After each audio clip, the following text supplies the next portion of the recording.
Sayyidina Umar bin Khattab radhiyallahu anhu.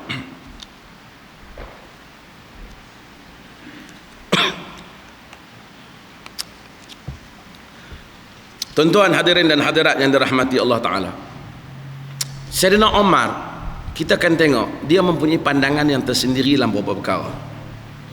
Dia meraihkan apa yang dinamakan dengan taghayyuruz zaman, taghayyurul fatwa bi taghayyurul makani waz zaman. Berubahnya fatwa disebabkan berubahnya tempat dan masa. Dan kita juga kena sedari benda tu. Bapa Hamka dia adalah pejuang pembaharuan. Jadi bila geng-geng anak-anak muda ni mereka baca buku Ibn Qayyim, baca apa, mereka kata talak 3 jatuh 1. Pasal dia ikut Ibn Taimiyah tokoh pembaharuan. Pak Hamka ni pun dia pro pembaharuan, tapi dia tak setuju dengan pendapat ni. Dia kata Omar bagi fatwa 3 jatuh 3 tu pasal nak mengatasi lelaki-lelaki yang tak bertanggungjawab.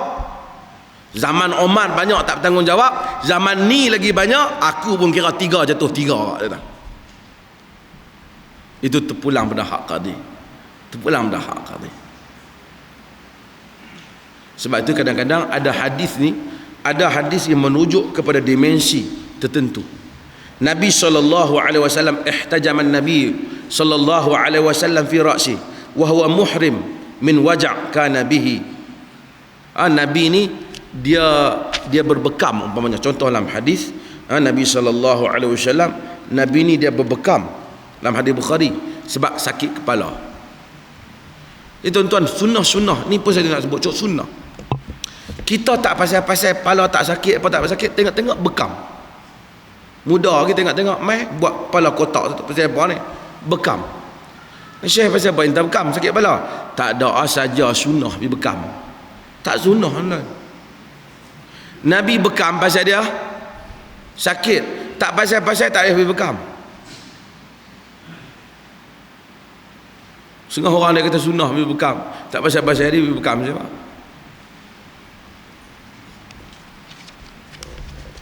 Demikian dalam hadis Nabi SAW.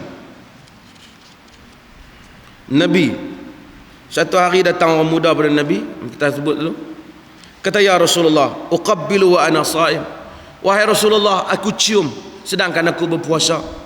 Nabi qala la. Nabi kata tak. Faja'a syaikhun faqala uqabbilu wa ana sha'im. Kemudian mai orang tua dia kata, Rasulullah, aku cium kemudian sedangkan aku puasa. Nabi kata na'am. Fanadhara ba'duna ila ba'. Kami pun tengok antara satu sama lain. Pasal apa kat lelaki tu Nabi kata hak muda, Nabi kata tak, kat orang tua Nabi kata ya. Rasulullah sallallahu alaihi wasallam kata, laqad alimtu lima nadhara ba'dukum ila ba', inna syaikha yamliku nafsah. Nabi kata aku tahu hampa tengok antara satu sama lain, tapi hak orang tua tadi dia menguasai dirinya. Maka orang yang mengeluarkan fatwa kadang-kadang juga hendaklah melihat kepada keadaan orang yang diberi fatwa itu. Fatwa pada orang tua tak sama pada fatwa pada orang muda. Bukan semua keadaan, kadang-kala berdasarkan keperluan tertentu. Ini yang menyebabkan yang Nabi jawab soalan berbeza-beza. Sebab tu Nabi melarang iddikhar, menyimpan daging korban lebih daripada 3 hari. Mai tahun berikutnya sahabat pun tak berani simpan lebih daripada 3 hari. Lepas tu Nabi kata innama nahaitukum min ajli dafa. Aku larang kamu pasal tahun tu kemarau. Nabi kata, bila dah tak kemarau simpanlah lama mana pun. Nabi nak mau bila tahun kemarau tu jangan duk simpan, semua bagi ke orang, bagi makan orang. Jadi apabila berubah keadaan, kadang-kadang fatwa juga berubah. Maka ada hadis-hadis yang memang terikat dengan dimensi-dimensi yang tertentu. Sehingga Nabi SAW tengok Kaabah.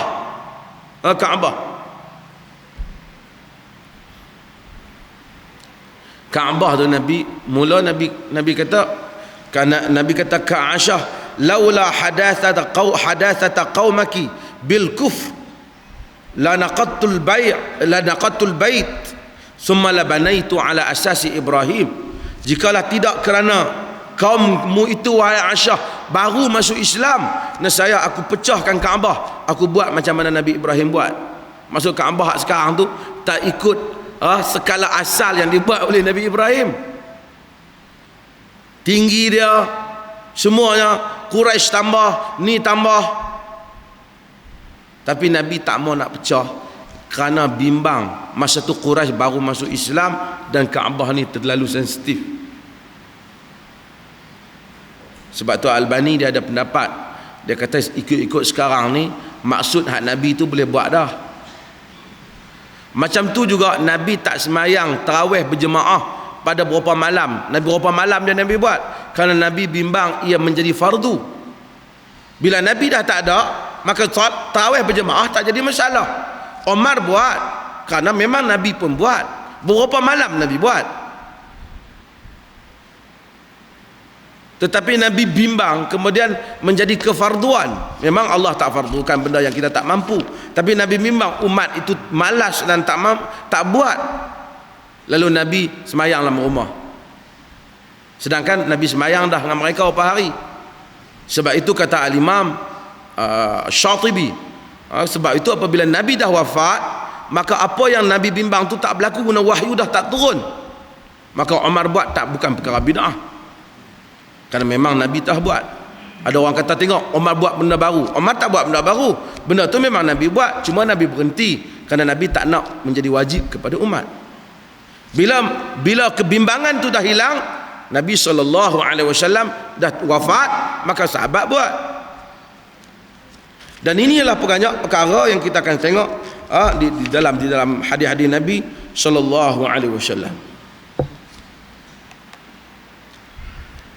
Dalam hadis Nabi yang diriwayatkan oleh Imam Ahmad, Nabi kata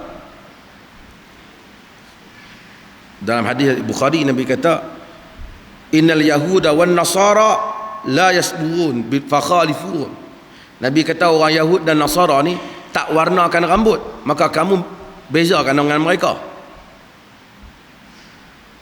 Dalam hadis lain riwayat Ahmad, Nabi kata ya ma'syaral ansar hammiru wa saffiru wa khalifu ahlul kitab. Wahai orang Ansar, merah dan kuningkan rambut bagi berbeza dengan ahlul kitab. Tapi lah ni ahlul kitab pun merah kuning dah. Yalah, tapi hadis ni menunjukkan pada masa itu disunatkan mewarna rambut kerana nak berbeza dengan ahlul kitab. Kerana Nabi masa itu sedang mengukuhkan identiti supaya ada kebanggaan dan jati diri, kerana ini umat baru yang sedang dibina.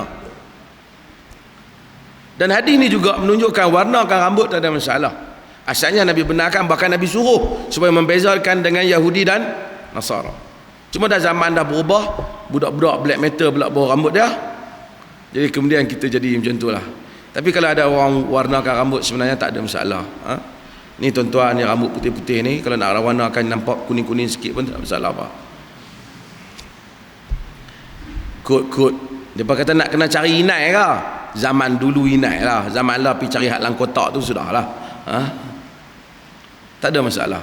Cuma jangan minggu depan mai semua rambut biru sudah. Tu lain sangatlah. Islam pun larang libas tu syurah, larang pelik pada orang kan. Tapi isteri kita dia boleh warnakan. Tuan-tuan kau tengok elok ke rambut merah Mariah Carey ke, rambut Paris Hilton kan, tuan-tuan nak suruh bini tuan-tuan warnakan rambut, tidak salah lah. Bukan kerana tiru depa. Apabila kita tengok rambut orang mana elok kot jalan, elok sungguh rambut dia, pasal apa rambut bini aku tak elok, pergi beli satu kotak tu, suruh bini kita warnakan rambut. Bini dia kata orang tua ni ubah tabiat semua, dia kata. Tapi sebenarnya kata tak, ustaz kata memang boleh hang warnakan rambut bagi aku kenal lebih, kata. Tak salah, termasuk di dalam wa'ashiruhunna bil ma'ruf, menggauli mereka dengan cara yang ma'ruf. Menggauli mereka dengan cara yang ma'ruf. Cuba tengoklah kesesuaian lah. Tak ada masalah. Dan isteri boleh mewarnakan rambut untuk suami. Dia boleh warnakan rambut untuk suami, kerana itu tidak salah. Wallahu ta'ala alam. Ada soalan?